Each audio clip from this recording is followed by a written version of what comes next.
Yeah, coaching, that's kind of an interesting path because I think I always wanted to be a coach, but I was never really encouraged to be a coach. I was kind of discouraged to be a coach by, a number of people. But I think deep in my mind, I was always doing sports growing up and always being part of a team. And that's certainly what drew me to coaching was, being part of a team and, the camaraderie. But probably in college, I went through a couple majors. I was a math major first, and then I took abstract algebra where there were no numbers, and that got me out of being a math major pretty quick. And then I went to business. Yeah, when I was at John Carroll, I went to their career office and we set up some kind of preparation interviews where some former CEOs or, high-level business people would come in and they'd critique your interview. And after that, the guy pretty much told me, you probably shouldn't be interviewing for these because I don't think you want to go into business. I think you want to be a coach. And that kind of struck home and kind of gave me the affirmation that I was looking for. And from there, I got a graduate assistant. And then there was a plan at John Carroll. I was going to get my teaching degree and go out and teach math in high school and coach. And that was the plan. And at the end of my graduate assistantship, I just loved that experience so much and I did my student teaching also, and I did not love that experience all that much. And I have great respect for teachers because you have to be so passionate to go into that profession. And I just didn't think that's where my passion led me. I think it was leading me to coaching all along. So it just made sense to stay at the collegiate level, and had a great experience at John Carroll, and that led to Case, and that led to now a 32-year career in Division III college football. That's tough because there's been a lot. Quite frankly, the early time, which was a struggle to get wins, I think was very memorable because of what we were doing, what we were building, and how we built it. And that made the success that came later a little bit sweeter because as most coaches that came in at that time, Case Western Reserve Athletics, it was not a successful program in really any program. There were maybe some hit and miss years here where you'd have a team have a successful year. But for years and years, it was a down athletic program. And when we first arrived, we had a departmental handbook that the stated goal for wins was winning 25% of your conference contests. And I was like, man, what did I get myself into? Because the expectations were just so low. So that was really memorable coming from there and getting to where we became, like in the late 2000s when we went on that win streak and in a 5-year period went 47-3. I think the memories from the earlier years of getting there was what stood out and what we had to do and how the kids bought in. So that's a great memory. Probably an individual memory. Probably, first game, it was like a nondescript. We were playing Oberlin. We were both bad football teams. My apologies to Oberlin for calling it that, but we were both really bad. And, we started like 9 freshmen, and we were playing at Brush High School because the stadium was being renovated at that time. And, we got down and we won the game on the last play of the game. We kicked a field goal to win the game. So that was a great first memory of a win. And then, probably the 2017 season, because we sort of lost our way from like 2013, 14 were not great years. And we were kind of in a rebuilding mode. And to kind of get back to where we were before was very satisfying and memorable for that 2017 season. But it's really difficult to pick one. But I think those would be the two that would stand out.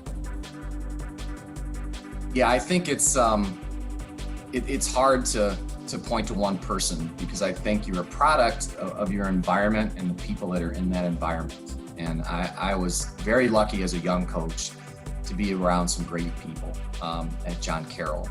And some of it were the head coaches, Tony DiCarlo, who taught me a lot about how to run a program. Tony won a national championship in wrestling, and I think was on a hiatus from football for like 15 years when he took over.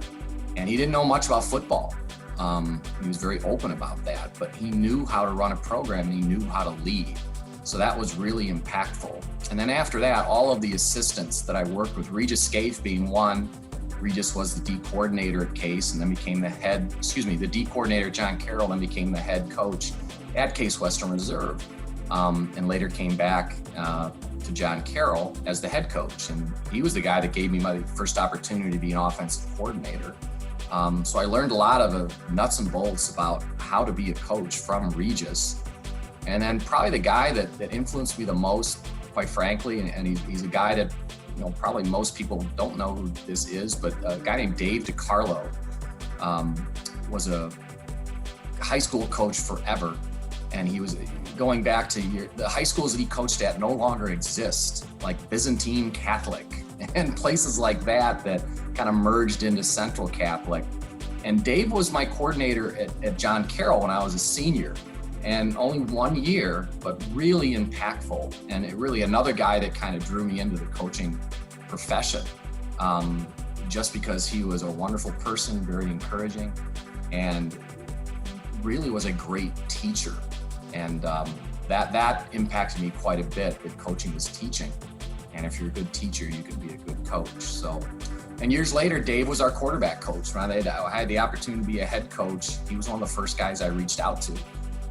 Because I had such a wonderful experience with him. I wanted our guys to have that same experience. So I think if it's one guy, it's probably Dave DiCarlo. And just, a very unique story that he influenced me as a young coach. And when I had my opportunity to be a head coach, I had the opportunity to have him on staff. I think sports, when we were growing up, I think a standard story from a guy my age was you just went out and played in the neighborhood. In different seasons, you played different sports, and you'd go over to somebody's house. Like our backyard was the football backyard. It was a big backyard, and we had these natural borders that made it conducive to be. The tree was the goalpost. If you kicked an extra point and it hit the tree, it was good. So things like that, and I had a buddy two streets over that was the basketball house, and there was like a wiffle ball house, and that's what we did. And we played rec sports, until we went into junior high school and high school and played school sports. And that was kind of the environment. And the change that I see today, and you can argue whether it's good or bad, is all of the people that are making money off of youth sports.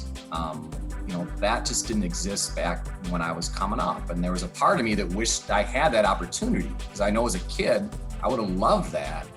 But there's a part of me as a coach and a parent that sees the exploitation of that, that in a lot of ways it is just a moneymaker.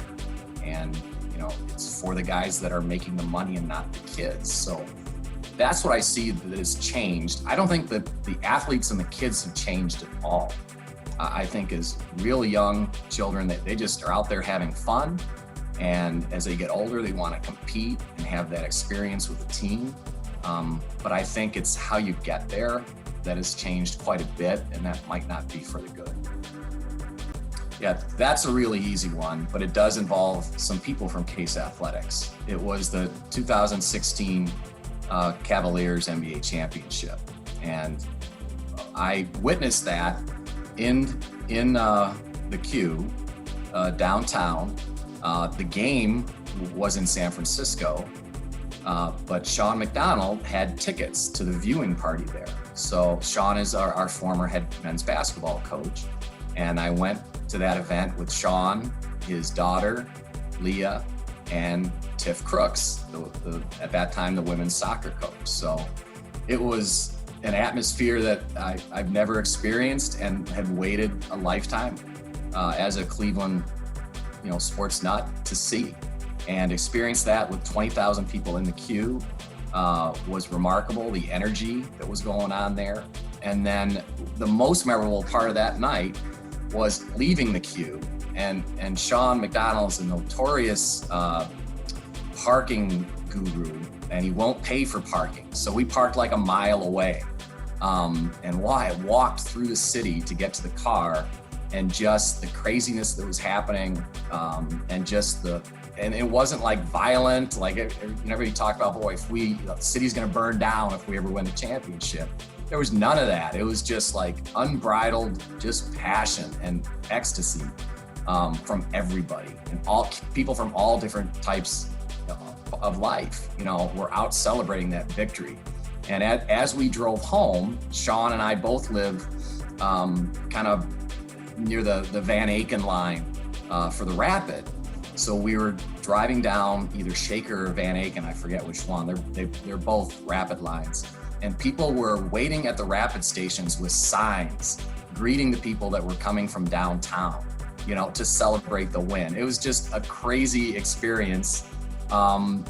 When they flew home, Coach Crooks and I drove out to the airport. We were in the office, and there was like, what are we doing here? Let's just go out to the airport. And saw them get off the airplane, and they were like, just whatever everybody remembers about it. J.R. Smith was shirtless still. They were all like really drunk, I think, from being in Vegas. And they just had cars waiting for them. They like waved to us and just got in their cars and went home. But it was an awesome experience being out with everybody from Cleveland, celebrating that unforgettable event. Yeah, I don't know if no one knows this about me, but it's probably, people are like really surprised because very few people know this about me. A number of years ago, I participated in a Dancing with the Stars competition at Case. And when I tell that to people, they go, what did you just say? Wait a minute, could you go more? Wait, that doesn't make sense. So that's probably something that not a lot of people know.